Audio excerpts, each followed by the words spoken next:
Hi, I'm Leah Hartley. My own brother slammed me so hard into the fridge I saw stars, then shattered my nose with his knee. I was bleeding, dizzy, reaching desperately for the phone until my mom ripped it from my hand. It's just a scratch, she snapped coldly. Stop being dramatic. My dad never even looked up, just muttered, "Drama queen again." They thought I'd stay quiet. They had no idea what I was about to do next. Before we dive in, tell me, have you ever been dismissed or silenced by your own family? Drop a comment. What time are you listening and where are you? Let's begin. Thanksgiving night always had a certain weight in our family. Heavy with unspoken tension, quiet grudges, and forced smiles masking years of resentment. This year, the turkey was dry, the mashed potatoes cold, and the silence around the table unbearable. I stood in my parents' kitchen in Savannah, scraping leftover food into the trash while the dishwasher hummed steadily behind me. The fluorescent lights flickered overhead, casting a pale glow on the dishes stacked high like unresolved issues we never dared to mention. I swear I wasn't trying to start anything. My voice was calm, genuinely curious, when I quietly asked, "So, Owen, I overheard Mom and Dad signed the beach house over entirely to you. Is that true?" I didn't ask with bitterness, just a simple desire to understand. After all, I was their oldest daughter, the one who rushed home every time Dad's blood pressure spiked, who had comforted Mom through every medical scare. I simply wondered why no one bothered to tell me. Owen turned slowly from the refrigerator, a cold beer still in his hand, his lips curling into that familiar, condescending smirk he'd worn since childhood, the look he gave just before cutting me down. "Why do you care, Leah?" His voice dripped with disdain. "You've barely been here since you left for college. Always thought you were too important for this family." I kept my tone even. "That's not true. I've always been there when it mattered." His eyes darkened, a flash of something I didn't fully recognize. "Oh, right. Because flying in for a weekend from Atlanta a few times a year counts as being here. Give me a break." I rinsed my hands carefully, turning off the faucet to steady myself. "I'm just saying if we're discussing family property, maybe everyone should be involved. That's all." Then it happened. One second, I was leaning near the sink. The next, Owen's full weight slammed into me, crushing my back against the refrigerator door. Pain exploded in my spine, stealing my breath. Before I could react, his knee crashed viciously into my face. I felt a sickening crack, white-hot pain shooting through my skull. Blood immediately filled my mouth, warm and metallic. I collapsed onto the cold tile floor, disoriented, struggling to breathe. From the living room, the football announcer droned on, indifferent. Blinking away the dizziness, I clawed at the countertop, fighting to steady myself. My shaking fingers found the landline on the wall. Instinctively, desperately, I dialed 9, then 1. That's when I felt it. The phone ripped violently from my grip, shattering on the floor. "Stop it," my mother's voice hissed above me, void of compassion. "It's just a scratch." I stared up through swelling eyes into a face I barely recognized. Not worried, not frightened, just irritated. Behind her, my father lounged in his recliner, eyes locked on the TV. Without even glancing my way, he muttered dismissively, "There goes the drama queen again." As blood trickled down my chin, no one moved. Not Mom, not Dad, certainly not Owen. But they were wrong if they thought this would stay buried. They had no idea I was about to rewrite our family's silence forever. I stumbled outside into the chilly Savannah air, blood still dripping from my nose onto my coat, staining it crimson. Each breath sent sharp jolts of pain through my body, yet nothing hurt worse than their silence, their complete, chilling indifference. As I pulled away from the house, the streetlights blurred through my tears. The neighborhood where I grew up, where I'd learned to ride a bike, felt suddenly foreign. An unforgiving landscape filled with memories of being overlooked, unheard. I drove home in silence, gripping the steering wheel until my knuckles turned white, holding myself together just long enough to get inside my small apartment. In the harsh bathroom light, my reflection was brutal. Swollen nose, purple bruises blooming across my cheekbone like dark flowers. I tried washing away the blood and pain, but the ache went far deeper than skin. It sank into my bones, reminding me how easily my family dismissed my suffering. Just a scratch. echoed cruelly in my mind, mocking me. The next morning, as dawn crept across the city, I dressed for work at the pediatric clinic, carefully applying layers of makeup to hide my bruises. Still, my injuries screamed louder than any concealer ever could. I kept my head low, hoping to slip in unnoticed through the clinic's back entrance, but my colleagues saw right through me. Leah? Emily, one of the nurses, caught sight of me in the hallway, her eyes wide with immediate concern. Oh my God, what happened to you? I hesitated, throat tightening. Just slipped on some wet steps outside my building. I lied weakly, trying to avoid eye contact. Her expression softened, unconvinced, but mercifully, she didn't press. Instead, she gently squeezed my shoulder. Let me know if you need anything, okay? Anything at all. At lunchtime, Daniel, our receptionist, quietly slid an ice pack and a cup of tea onto my desk, offering a sympathetic nod without words. His quiet kindness wrapped around me warmly, a stark contrast to the coldness of my family's indifference. It was then, alone in the quiet moments between appointments, that I reached into my desk drawer and pulled out a fresh journal, its blank pages waiting patiently. Something in me shifted, an urgency I'd never felt before. I began to write, not pausing, my fingers trembling slightly. November 28th, bruised face, broken nose from Owen's attack during Thanksgiving dinner, ignored and silenced by Mom and Dad. Told again I'm too dramatic. I paused briefly, my chest tightening, then continued writing. My memories spilled onto the pages. Years of bruises labeled accidents, insults labeled jokes, emotional wounds dismissed as oversensitivity. Each word brought painful clarity. I was not imagining things. I wasn't overreacting. The truth stared back at me from my own handwriting. This was abuse, hidden behind forced smiles and family dinners. But their silence would no longer protect them. This time, I wouldn't stay quiet. That night, after my shift ended, I didn't go home right away.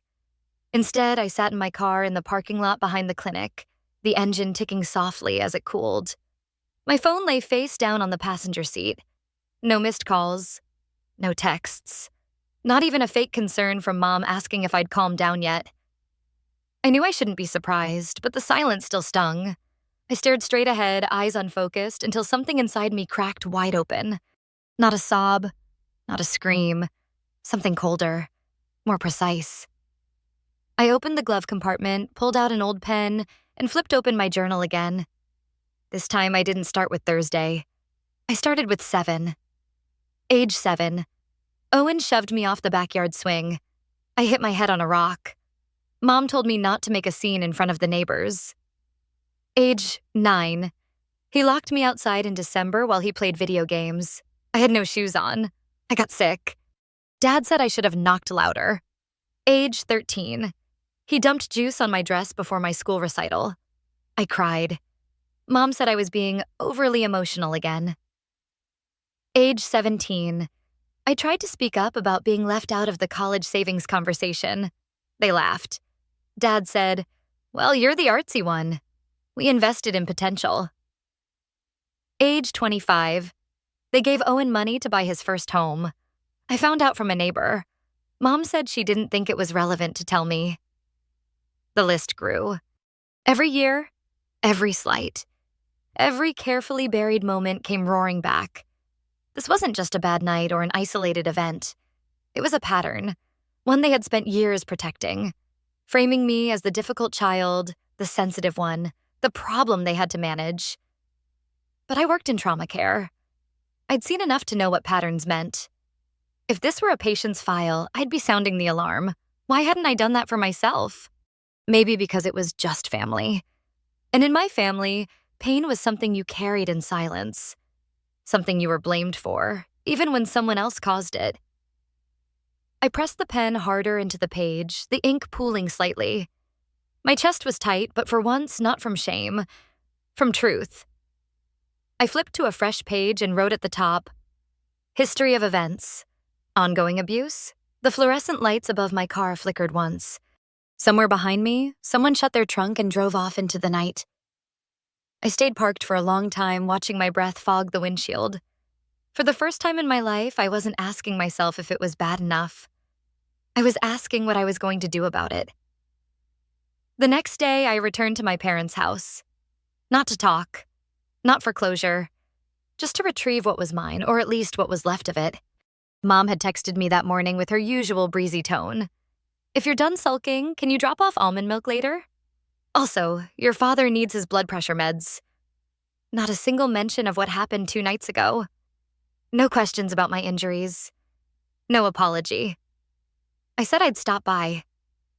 I brought the groceries, set the bag on the counter, and moved through the house like a ghost, invisible to everyone except the shadows. Dad sat at the kitchen table reading a paper, barely nodding at me. Owen wasn't home, thankfully. Mom called from the laundry room. "You know where the creamer goes?" "I'm heading up to the attic," I said. "Just want to see if my old nursing school blanket's still here." She didn't even ask why. The attic creaked under my weight as I climbed up. Dust hung in the air like the memory of every conversation we never had. Stacks of boxes lined the walls, labeled in my mother's perfect handwriting. Holiday, China, Owen, baby stuff. My name was nowhere. I dug through them anyway. After a while, I spotted a large blue tote shoved behind a fake Christmas tree. The label was faded but still legible in faint black marker. Family photos, 1990-2002. My heart caught. I opened it slowly. Inside, old albums, some cracked at the spine, sticky pages holding the glossy past in place. I flipped through the first one. There was Owen, in every pose, every year, every holiday. His first Halloween costume, his trophies, his middle school science fair ribbon. Mom holding him in the hospital. Dad at his football games. Where was I? Page after page, year after year. I wasn't there. Until finally, wedged in the back of one album, I found a warped, heat-damaged cover labeled Leah, 8th birthday. Inside, one photo, torn in half. A sliver of pink frosting, a paper crown, and in purple marker, scrawled in a child's hand, Leah's Day. My throat tightened. I remembered that birthday. The cake, the crown, and Owen ripping the ribbon off my dress because he said pink was stupid on me. He shoved me into the linen closet and locked the door. I'd cried, kicked, whispered until I fell asleep on the towels, and I remembered something else. The sound of Mom's heels on the hardwood, stopping outside the door, then walking away. Back in the attic, I closed the album slowly. My photos weren't lost. They were removed, erased, but I was still here. And now I was remembering. Later that night, I sat on my living room floor, the torn birthday photo in my lap, the journal beside me. The room was dim, lit only by a small lamp and the soft glow of the streetlights outside. I hadn't turned on the TV. I didn't want noise, just truth. I stared at the little purple scrawl, Leah's Day, and something in me clenched. How many of my days had been stolen like that? Rewritten, erased, ignored? My phone buzzed. A number I didn't recognize flashed across the screen. I hesitated, then picked up. "Hello?" A soft voice replied, "Leah, I hope this isn't strange. My name is Clara Bennett. I used to live next door to your family on Green Ridge Lane." My breath caught. "Clara? I wasn't sure you'd remember me," she said gently. "You were so little. I used to babysit you sometimes when your parents went out. I was in college then." Memories stirred, faint but there. A kind smile, a warm voice reading me books on the old plaid couch. "I remember you," I said quietly. There was a pause. "I saw the photo you posted last week, the one with your clinic badge, and I recognized your name and your face." My heart pounded. She continued, her voice tightening. "Leah, I've thought about you so many times over the years. Back then, I didn't understand what I was seeing. The bruises, how jumpy you were. You never complained, but you always flinched when doors closed too loudly." I didn't speak. I couldn't. I reported something to the school counselor once. After I saw you with a bruise across your collarbone, I thought someone would follow up, but nothing happened, and I was young, scared. Your parents were respected, intimidating. I let it go. She exhaled shakily. I shouldn't have. I closed my eyes. It wasn't your fault. But I want you to know, Clara said, her voice firmer now. If you ever need someone to say, yes, I saw it. I saw you. I will. Anytime. I will stand with you. A tightness broke loose in my chest.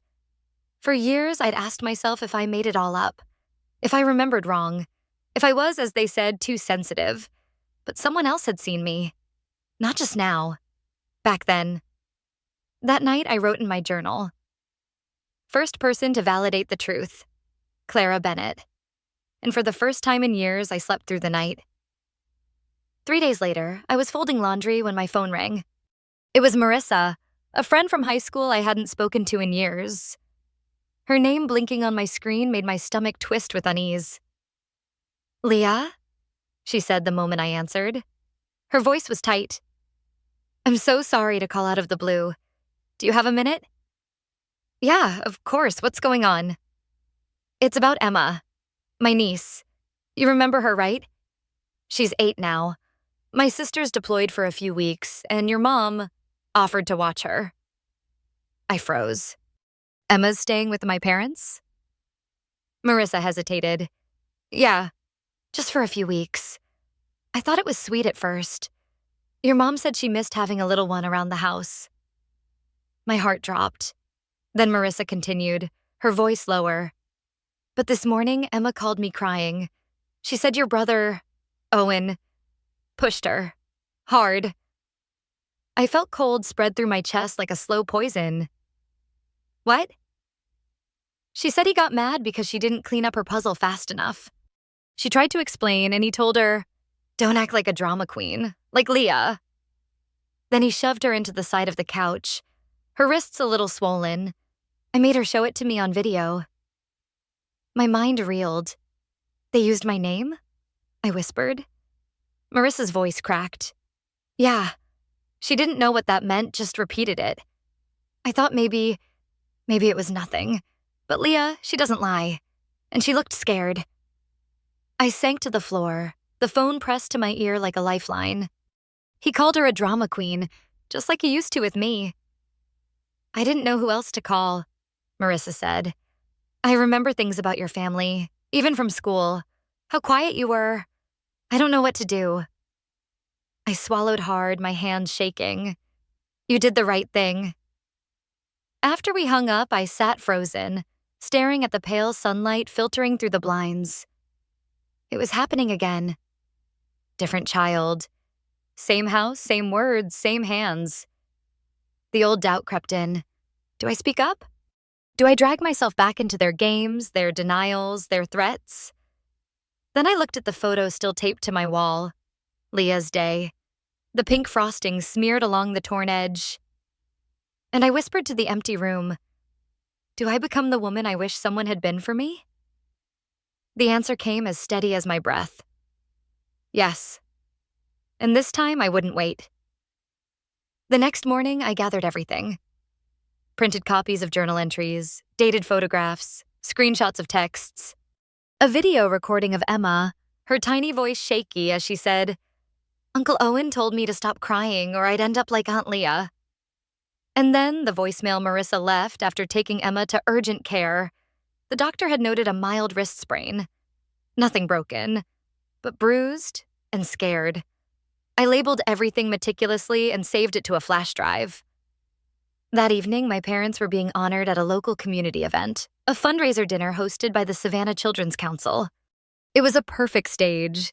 Their legacy of dedicated parenting and youth mentorship would be praised in front of teachers, school board members, and city officials. I dressed simply. Black slacks, navy blouse, hair pulled back, not dramatic, not angry, just steady. When I arrived at the venue, the ballroom lights cast a soft golden glow over everything. My parents were seated at the front table, beaming. Owen was by their side, laughing with someone from the parks department. I stayed near the back. The chairwoman took the stage, smiling brightly. Tonight, we honor the Hartley family for decades of service, generosity, and above all, compassion. Compassion. The word landed in my chest like a stone.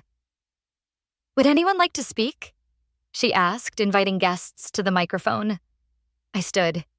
People turned. My father's smile flickered. My mother's wine glass paused midair.